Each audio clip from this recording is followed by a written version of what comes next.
حضرت عمر فاروق رضی اللہ تعالیٰ عنہ کے بارے میں امام ابن جوزی نے لکھا ہے کہ رات کو نا گھر کے اندر بیٹھے بیٹھے اچانک رو پڑے حضرت عمر.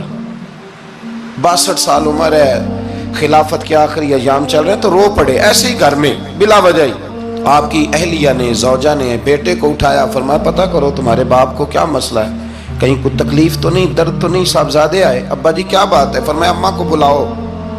سب لوگ جمع ہو گئے تو جناب عمر فاروق رضی اللہ تعالیٰ عنہ فرمانے لگے کہ بیٹھو میرے ارد گرد. سب بیٹھ گئے تو فرمانے لگے آج جب میں مسجد سے نکلا تھا تو میرے نبی پاک کے سچے صحابہ, سچے رسول کے سچے صحابہ, حضور کے سچے غلام یہ کہہ رہے تھے کہ عمر بڑا ہی اچھا ہے, عدل والا ہے, انصاف والا ہے.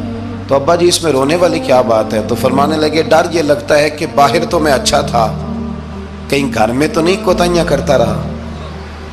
میری بات پہ توجہ کرنا, کہیں گھر میں آپ باتیں سن لیں تو شاید جتنی میں کرتا ہوں دوسرا کار ہی کوئی نہ سکے, لیکن جب عمل کے راستے پہ ہم نکلتے ہیں تو وہ مسدود ہے, وہ بند ہے.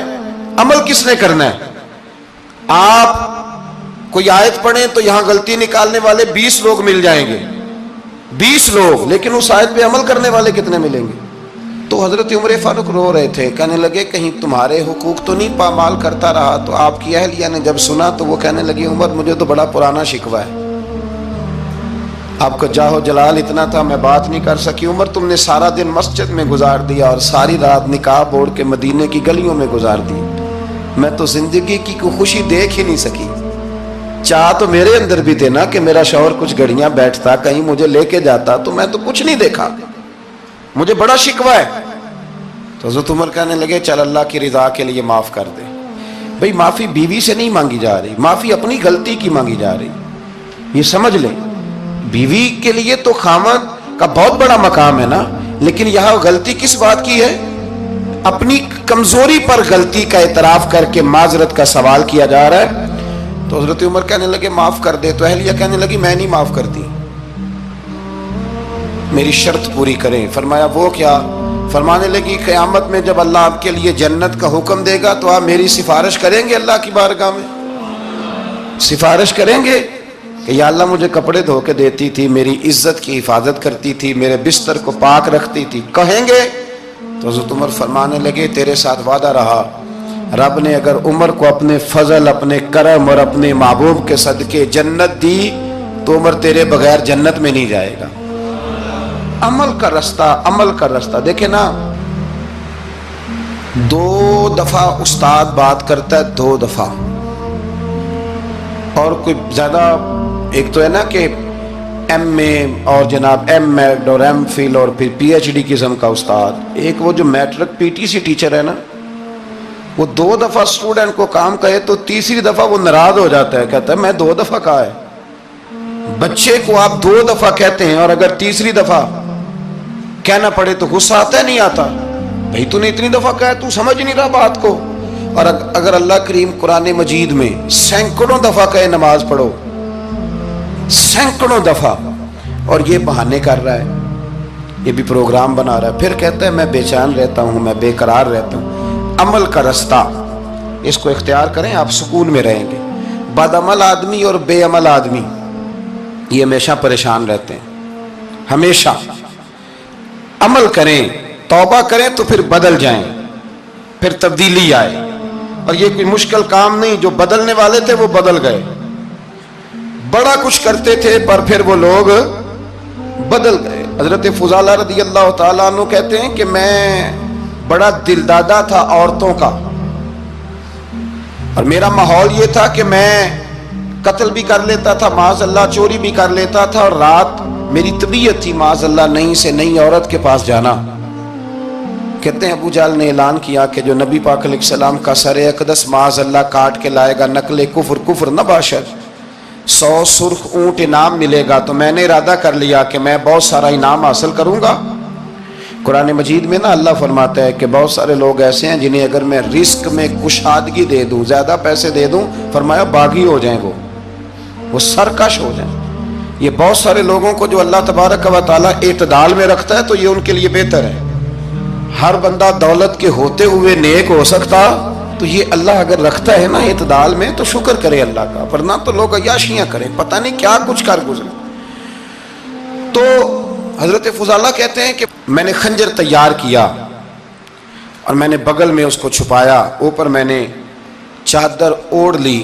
اب مجھے پتا تھا ظہر کی نماز کے بعد نبی پاک صلی اللہ علیہ وسلم طواف کعبہ کے لیے، بیت اللہ شریف کے طواف کے لیے جاتے ہیں۔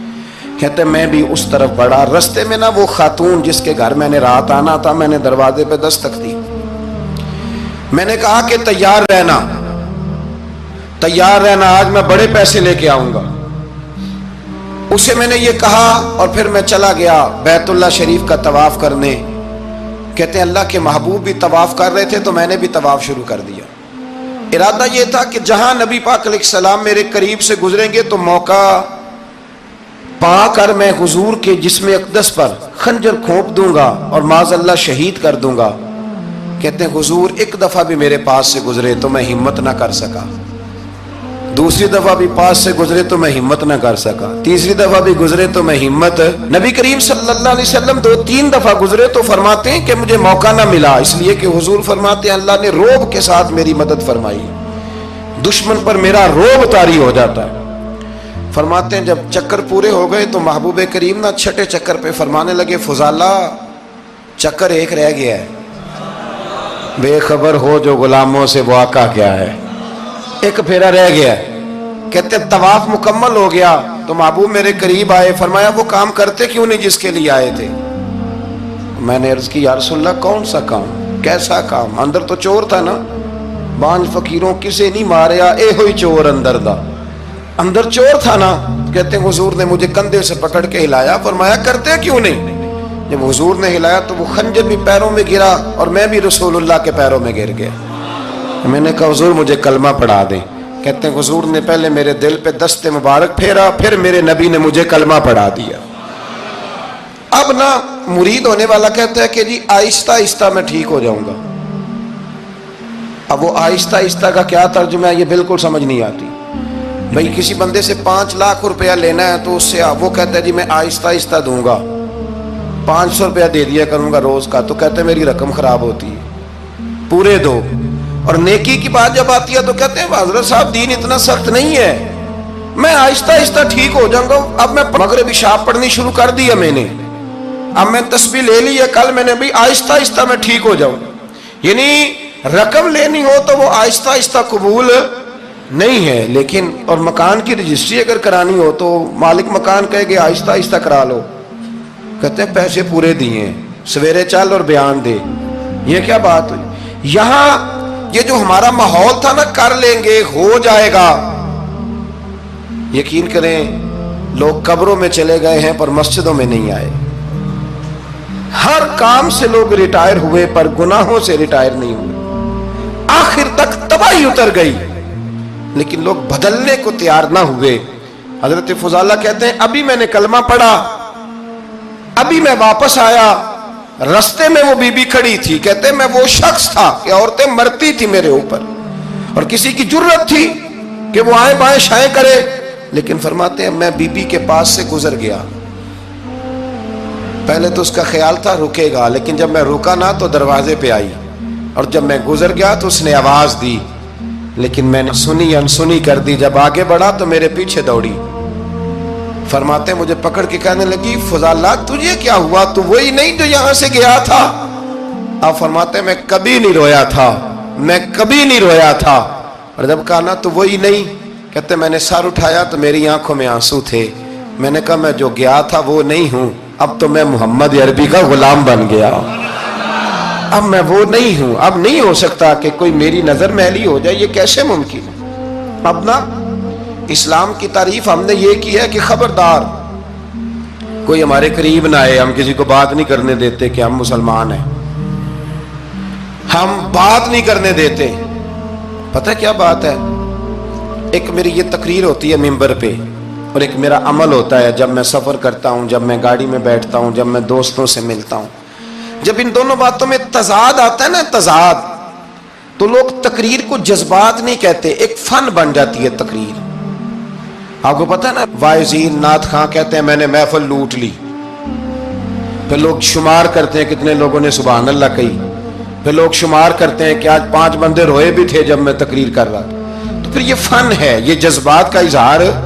سمجھ لیں بات کو کہ عمل جب آپ نہیں نہ کرتے عمل، تو آپ خود بڑے بے چین رہتے ہیں کہ یار یہ میں کیا کر رہا ہوں، یہ کون سا گورکھ دھندا ہے کہ میرا عمل صفر ہوتا جا رہا ہے۔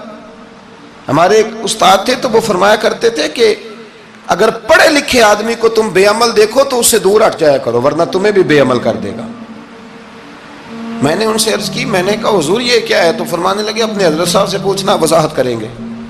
میں نے حضرت صاحب سے کہا جی عجیب بات کر دی ہے، علم والے بندے کے پاس بیٹھ کے تو علم آتا ہے۔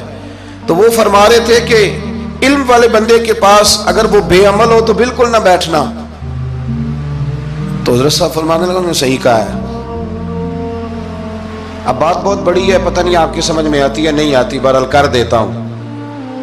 پڑھا لکھا بندہ اگر بے عمل ہو تو اس کے پاس، تو میں نے کہا حضور کیوں؟ فرمانے لگے اس لیے کہ وہ اپنی بے عملی پر بھی دلائل دے گا۔